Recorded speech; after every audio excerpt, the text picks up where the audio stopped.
Alright, class 9. Now we see the revision of French Revolution. French revolution का revision आज हम देखते हैं। तो फ्रेंच रेवोल्यूशन की शुरुआत होती है 14 जुलाई 1789 से स्टॉर्मिंग ऑफ प्रिजन बास्तिल। तो बास्तिल में आपने देखा था यहाँ पे प्रिजन था, लुई 16 की डिस्पोटिक पावर का सिंबल था, लोग इससे नफरत करते थे।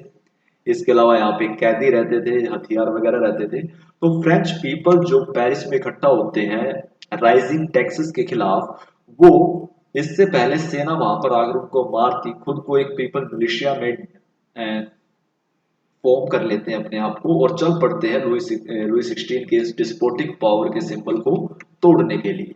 और इस तरह से यहाँ पर इसकी जो स्टॉर्मिंग है बास्तील की, वो फ्रेंच रेवोल्यूशन की शुरुआत बनती है। हथियार लूट लिए जाते हैं, कैदियों को आजाद कर दिया जाता है और इसके जो टुकड़े हैं उनको मार्केट में सोवेनियर यादगार के तौर पे बेचा जाता है। यादगार एक ऐसी घटना की जो घटना पूरी दुनिया को अब जगाने वाली थी, फ्रेंच रेवोल्यूशन की। तो फ्रेंच सोसाइटी देखते हैं हम, उसके बाद आपके चैप्टर में आता है फ्रेंच सोसाइटी जो थी वो बनी थी 3 स्टेट के साथ, first state, second state, third state. First state में आपके थे क्लर्गी, सेकंड में नोबिलिटी, थर्ड में थे आपके कॉमन पीपल। ये थर्ड स्टेट अगेन 3 हिस्सों में डिवाइडेड थी, जिसमें पहले में आते थे big businessman, merchant, lawyer, court official.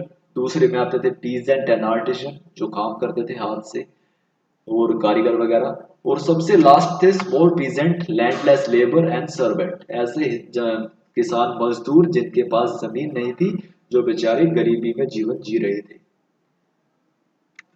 इसके बाद शुरुआत होती है स्ट्रगल टू सर्वाइव की। स्ट्रगल टू सर्वाइव क्या था? जीने के लिए संघर्ष। जीने के लिए संघर्ष किस बात को लेकर? खाना अवेलेबल नहीं था। फ्रांस की सड़कों पर भूखमरी छाई हुई थी, पॉपुलेशन बढ़ी थी, पॉपुलेशन बढ़ने के कारण ब्रेड के प्राइसेस बढ़ चुके थे। और ये सिचुएशन और ज्यादा खतरनाक हो जाती थी जब यहाँ पर सूखा पड़ता था या कोई स्ट्रोम आता था। तो उसके टाइम पे ब्रेड जो थी अगेन एक ऐसी कमोडिटी बन जाती थी जो लोगों को देखने को भी नहीं मिलती थी। बेकरी दुकानदार इनको छुपा के रखते थे और मन मांगे दामों पे बेचते थे। तो ये था स्ट्रगल टू सर्वाइव, जीने का संघर्ष फ्रांस में। इसके बाद आप स्पेशल राइट्स की बात आती है। स्पेशल राइट्स वो थे विशेष अधिकार जो फर्स्ट स्टेट और सेकंड स्टेट को मिले हुए थे। और इसमें फर्स्ट स्टेट सेकंड स्टेट के पास क्या स्पेशल अधिकार थे कि जो कॉमन पीपल थे, जो गरीब किसान थे, उनके खेतों में काम करते थे, उनकी नौकरी करते थे, उनके घरों में काम करते थे, उनको टैक्स पे करते थे। और सबसे बड़ा स्पेशल राइट था उनके पास यहाँ पर नो टैक्स, उनको टैक्स देने से छूट थी।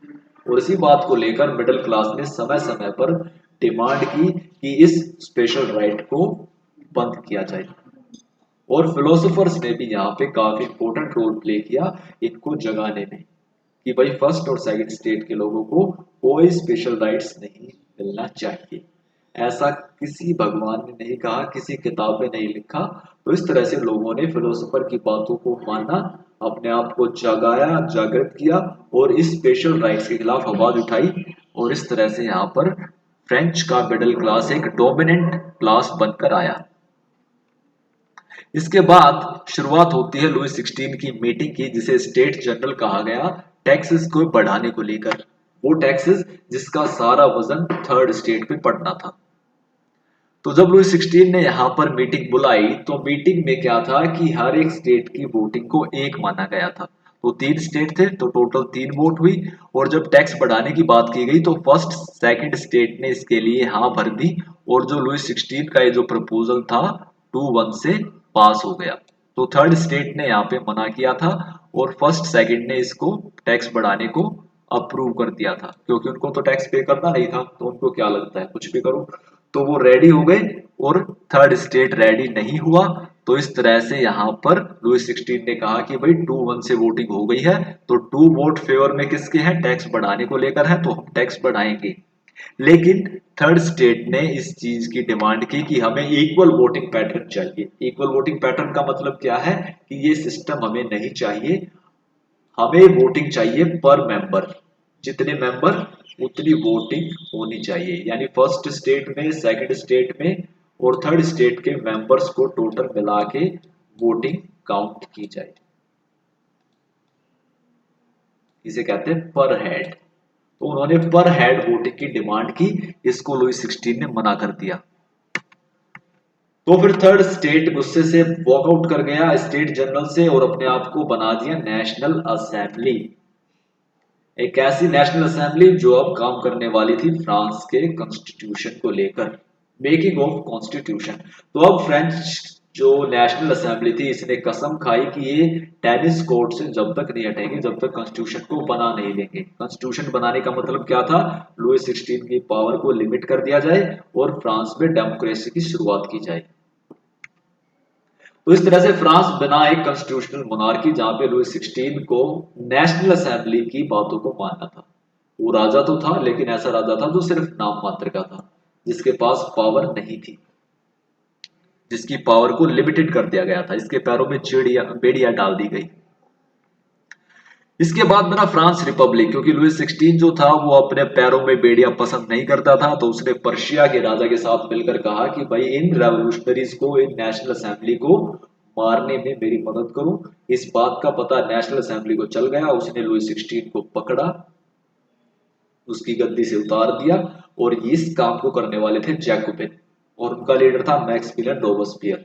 तो इसने लुई 16 को पकड़ा, कोर्ट में डाला, उसको उसको सजा दी गई मौत की और उसको मौत के घाट उतार दिया गया और फ्रांस की जो रूलिंग थी वो अब आ गई मैक्सिमिलियन रोबेस्पियर के हाथ में। तो मैक्सिमिलियन रोबेस्पियर का जो टाइम पीरियड रहा इसे कहा गया रीन ऑफ टेरर, डर का समय। डर का समय क्यों कहा गया, क्योंकि यहाँ पे लोगों को कुछ भी कहने की आजादी नहीं थी, सरकार के खिलाफ तो स्पेशली अगर कोई ऐसा करता था तो उस पर केस चलाए जाते थे और फाइनली उसको जिलोटिन कर दिया जाता था। तो ये लेकिन हालांकि स्ट्रिक्ट पनिशमेंट का रूल 1 साल से ज्यादा नहीं रहा, लोगों ने इसके खिलाफ कहा कि भाई लुई 16 और तेरे में कोई फर्क नहीं है, तो हम ऐसा रूल नहीं चाहते जहां पर एक आदमी की ही चले, तो यहाँ पे मैक्स विलन की ही चलती थी। तो लोगों ने फिर इसको पकड़ा 1794 में, इसको भी दी एंड कर दिया गया सेम जिलोटिन के थ्रू। तो जैकोबिन गवर्नमेंट का ये रूल कहलाया रीन ऑफ टेरर।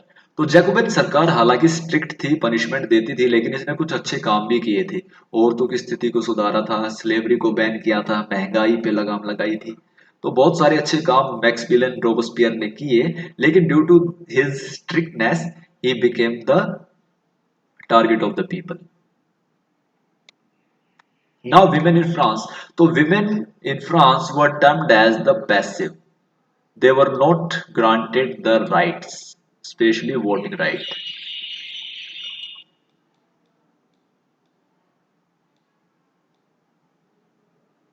तो विमेन ने यहाँ पे क्रांति में बढ़ चढ़कर भाग लिया था, घरों को वो संभालती थी, बच्चों को वो संभालती थी, घरों में काम करती थी, घर का खर्चा चलाती थी, लेकिन फिर भी उनको कहा जाता था कि ये समाज के इतने इंपॉर्टेंट हिस्सा नहीं है। मैन को प्रेफर किया जाता था और मैन को ही वोटिंग राइट दिया गया। तो इसके खिलाफ विमेन ने आवाज उठाई, ओलंपिया द गोजेस जैसी विमेन आई जिन्होंने रेवोल्यूशनरी फॉर वुमेन नाम के जैकोबिन क्लब्स बनाए विमेन के लिए, और उसके लिए फिर इसको जिलोटिन कर दिया गया था। रोबेस्पियर की सरकार में इसने जब आवाज उठाई सरकार के खिलाफ तो रोबेस्पियर ने इसको जेल में डाला, इस पे केस चलाया और फाइनली इसको डेड कर दिया। और इस तरह से विमेन का जो संघर्ष था ये चलता रहा और फाइनली 1944 में इनको वोटिंग राइट मिला। इसके बाद बात करते हैं स्लेवरी। फ्रांस में जो स्लेवरी थी वो भी काफी भयानक एक ऐसी सिस्टम था जो पूरी दुनिया में नफरत से देखा जाता था, लोग इससे घृणा करते थे, लेकिन स्लेवरी को कोई भी बंद नहीं कर रहा था। जैकोबिन ने हालांकि इसको बंद किया था 1793 में,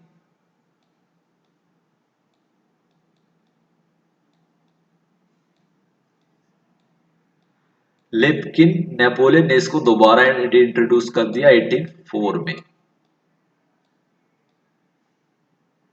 जिसमें गुलामों को खरीदा बेचा जाता था और इनसे बिल्कुल जानवरों जैसा सलूक किया जाता था। तो इस तरह से पूरे विश्व में इसके खिलाफ आवाज उठ रही थी इसको बंद करने के लिए, लेकिन कोई भी इसको बंद नहीं करना चाहता था, क्योंकि सभी जो नेशनल असेंबली के मेंबर थे वो रिच थे, उन्हीं के यहाँ पर ये स्लेव काम करते थे, उनकी प्लांटेशन में, उनकी माइंस में। तो इस तरह से स्लेवरी का ये संघर्ष भी चलता रहा और फाइनली इनको छुटकारा मिला 1848 में, जब फ्रांस की कॉलोनी से स्लेवरी को हटा दिया गया।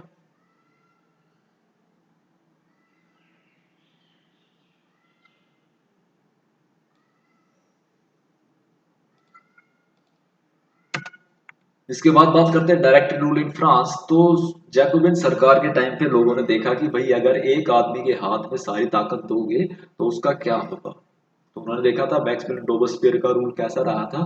तो उन्होंने कहा कि अब हम इस ताकत को बांटेंगे किसमें, एग्जीक्यूटिव और लेजिस्लेचर में। तो यहाँ पे एक डायरेक्टरी अपॉइंट कर दी गई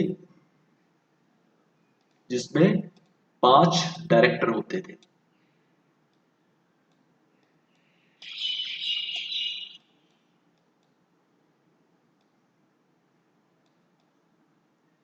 और ये पांचों डायरेक्टर जो थे लेजिस्लेचर के साथ काम करते थे। लेकिन लेजिस्लेचर और इन डायरेक्टर के बीच में हमेशा पावर को लेके रस्साकशी चलती रहती थी। दोनों एक दूसरे को पसंद नहीं करते थे। और इसी कारण फ्रांस में जो सिस्टम था पूरा गड़बड़ा गया, वीक हो गया, सरकार वीक हो गई। और इसी ने फिर रास्ता दिया नेपोलियन को। नेपोलियन जो मिलिट्री कमांडर था फ्रांस का, उसने रूलिंग को अपने हाथ में ले लिया और अपने आप को डिक्लेयर कर दिया फ्रांस का एम्परर।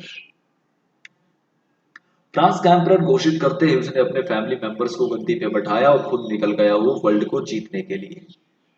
वर्ल्ड को जीतना ही उसका मेन टारगेट था। लेकिन उसकी जो ये वॉर थी, उसकी जो ये लड़ाई अभियान था, जो जीत का ये इसकी जो चेन थी, ये जीत की, ये इसकी विन की ये चेन इसकी टूटी 1815 में, जहां पर वाटरलू में इसको हरा दिया गया।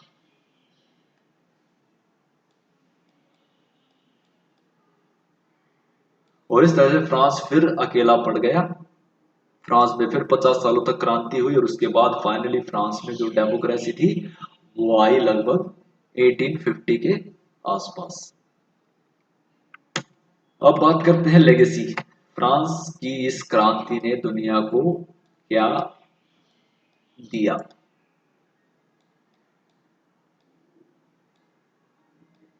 फ्रांस की क्रांति की देन। तो फ्रांस की क्रांति ने दुनिया को जगा दिया।